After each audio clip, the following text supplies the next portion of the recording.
Muito bem, hora de oração, tempo oportuno na presença do Senhor, em nome de Jesus. Como você está? Tudo bem? Tudo na paz? Tudo caminhando? Vamos orar, vamos clamar, consagrar as nossas vidas mais um dia em nome de Jesus.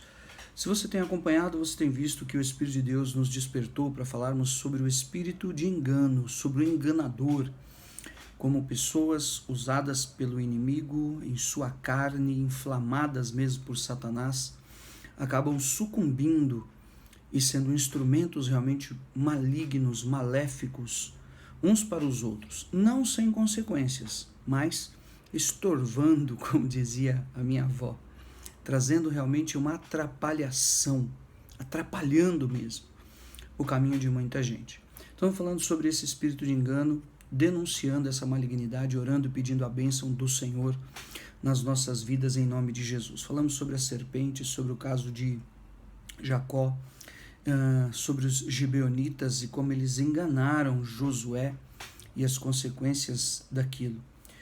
E eu me lembrei de um texto muito interessante, pouco utilizado, pouco comentado, que está em 1 Reis, no capítulo 13, que fala de dois profetas, o profeta velho e o profeta novo. O profeta novo e o profeta velho.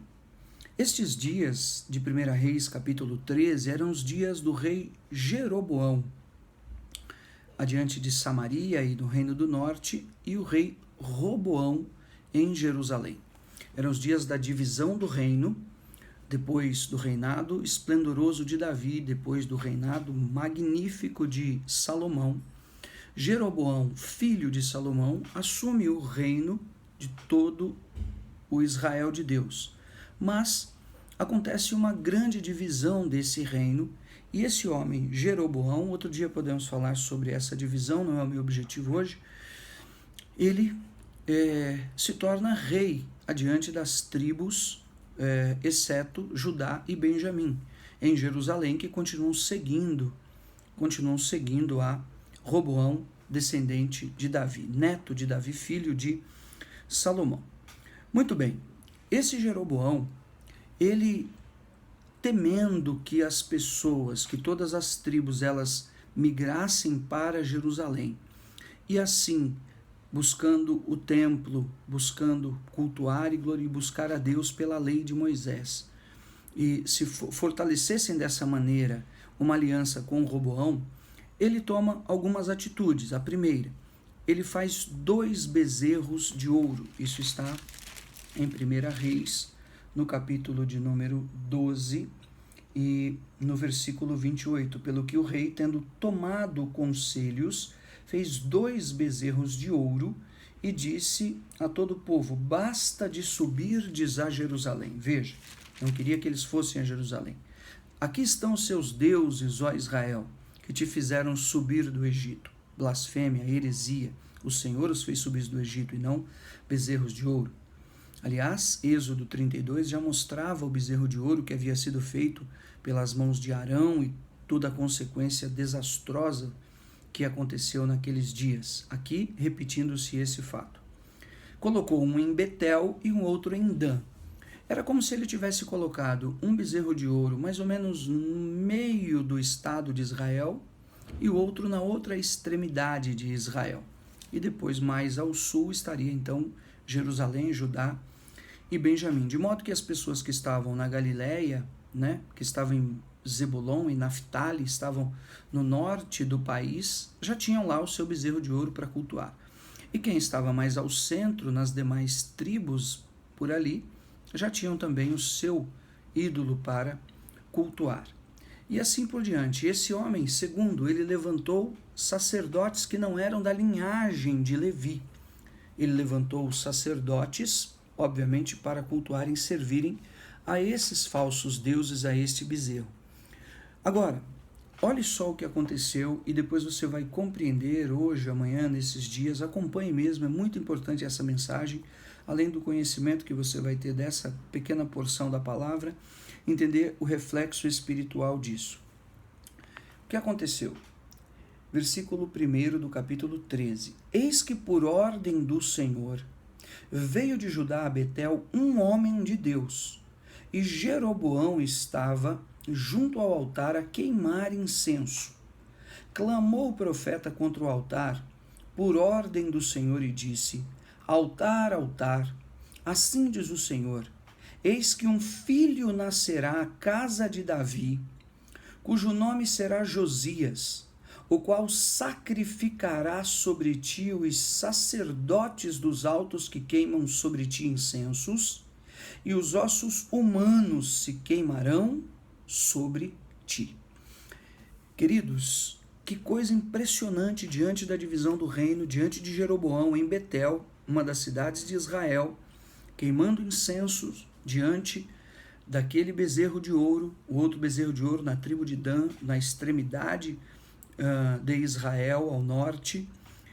Dessa maneira, levantando falsos sacerdotes que não eram segundo a lei de Deus, segundo a tribo de Levi, levantando aquela idolatria, aquele culto pagão, levantando aquela mistura realmente demoníaca na Terra Santa, influenciando dessa maneira as pessoas para que elas dissimulassem, ou então elas, em medo e temendo de alguma maneira, não fossem a Jerusalém para buscar cultuar a Deus, levar o seu sacrifício, suas ofertas, cumprir os mandamentos do Senhor conforme previa a lei. Muito bem, mas não ficou nisso.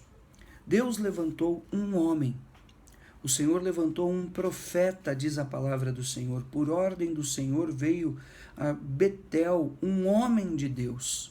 E esse homem de Deus, um profeta, ele chega em Betel quando o Jeroboão está ali fazendo o seu sacrifício, está ali queimando incensos àquela entidade, aquele bezerro de ouro. E a palavra do Senhor a esse profeta era que ele clamasse contra aquele altar, o altar de bezerro de ouro, o altar dos incensos que Jeroboão queimava e o povo se iludia, o altar de Jeroboão, portanto. E ele clamou contra aquele altar. E a palavra que ele declarou foi que o Senhor iria levantar um descendente de Davi, que se chamaria Josias.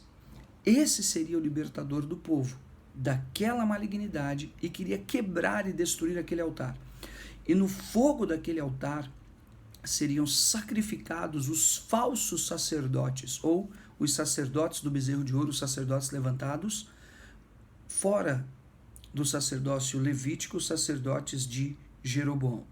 E ali se misturaria a destruição daqueles sacerdotes e os seus ossos seriam queimados sobre aquele altar. Um parêntese, historicamente, depois 2 Reis, no capítulo 22 e 23, está lá, engasguei, a história do rei Josias, que de fato foi um dos reis, um dos maiores reis de toda a história de Israel. De fato, foi esse homem Josias. Outro dia podemos falar sobre a história dele. Queridos, que coisa tremenda estava se passando aqui. A divisão do reino, Jeroboão de um lado, Roboão do outro lado, o reino dividido não prospera, idolatria no reino do norte.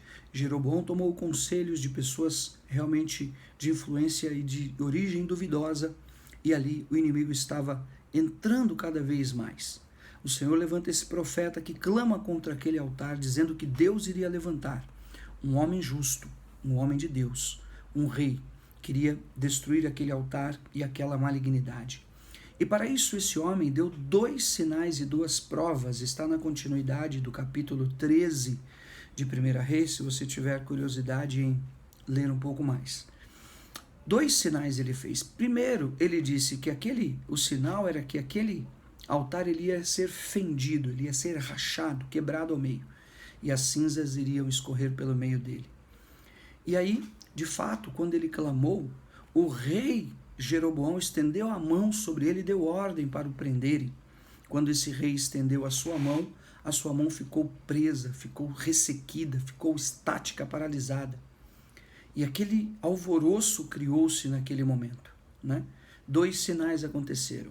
O primeiro, daquele altar falso que se rompeu e se quebrou. Era um altar de engano, era um altar de idolatria, era um altar de divisão, era um altar de falsidade, era um altar de mentira, era um altar da valorização da carne, era um altar para enganar o povo de Israel, era um altar de medo, era um altar que dominava pela mentira, pelo engano, pela falsidade. Por fim, era um altar que ele dominava contrária à lei de Deus, ameaçando pela guerra, pela imposição de sanções, pela diminuição de recursos, de qualquer outra coisa que fosse. Mas aconteceram 2 sinais. Aquele altar foi rachado, foi destruído, foi quebrado ao meio, e as suas cinzas caíram dali. E aquele rei ficou com a sua mão parada, estatelada. Sabe o que aconteceu? O rei clamou ao homem de Deus para que ele pedisse a Deus para que a sua mão voltasse ao normal. O homem de Deus intercedeu diante do Senhor para que a mão do rei Jeroboão voltasse ao normal. De fato, a mão dele voltou ao normal. O rei o chamou para comer e beber em sua casa. E aí aconteceu um detalhe muito interessante. O profeta disse: o Senhor não me deu ordem para comer nem pão e nem beber água ou o que quer que seja aqui nesta terra de engano, nessa terra de divisão, nessa terra de malignidade, nessa terra de ingratidão. E nós estamos muitas vezes rodeados por espíritos enganadores, por altares divididos, por Jeroboões, se é que existe esse plural, e por essa mentira do diabo, que quer levantar altares com bezerros de ouro, que na verdade são contrários à lei de Deus, à palavra de Deus, e nada mais, nada menos querem do que a ostentação humana, do que a aparência humana, do que o engano, para que as pessoas não vivam realmente o que Deus tem para eles. Se para Israel era o templo, era Jerusalém, era a unidade do reino, é isso que Deus tem para você em Cristo, nas convicções do reino e nas verdades do propósito, do chamado e da verdade de Deus que ele tem para você.